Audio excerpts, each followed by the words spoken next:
മതപ്രഭാഷകൻ സാക്കിർ നായിക്കിനെ ഇന്ത്യയിലേക്ക് തിരിച്ചയക്കില്ല എന്ന് മലേഷ്യൻ പ്രധാനമന്ത്രി. ജീവൻ തന്നെ അപകടത്തിലായ സാഹചര്യത്തിൽ സാക്കിർ നായിക് മലേഷ്യയിൽ തന്നെ തുടരുമെന്നാണ് മലേഷ്യൻ പ്രധാനമന്ത്രി മഹാദിൻ ബിൻ മുഹമ്മദ് പറഞ്ഞത്.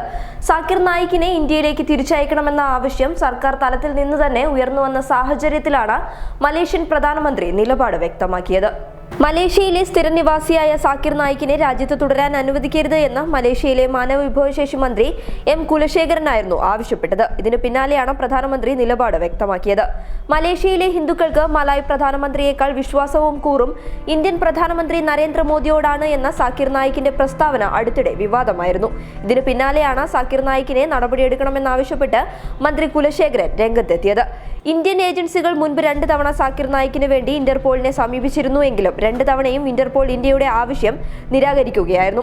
സാക്കിർ നായിക്കിനെതിരെ മുംബൈയിലെ പ്രത്യേക കോടതി ജാമ്യമില്ലാ അറസ്റ്റ് വാറന്റ് പുറപ്പെടുവിച്ചതിന് പിന്നാലെയായിരുന്നു എൻഫോഴ്സ്മെന്റ് വീണ്ടും ഇന്റർപോളിനെ സമീപിച്ചത്.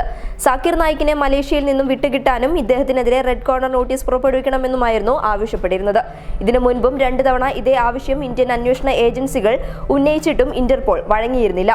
സാമ്പത്തിക തിരിമറി കേസുമായി ബന്ധപ്പെട്ട് ഇദ്ദേഹത്തിനെതിരെ എൻഫോഴ്സ്മെന്റ് ഡയറക്ടറേറ്റ് കുറ്റപത്രം പുറപ്പെടുവിച്ചിരുന്നു. ഇന്റർപോൾ റെഡ് കോർണർ നോട്ടീസ് പുറപ്പെടുവിച്ചാൽ പിന്നെ എല്ലാ അംഗരാജ്യങ്ങളിലുള്ള കുറ്റവാളികളെയും വിട്ടുകൊടുക്കണം.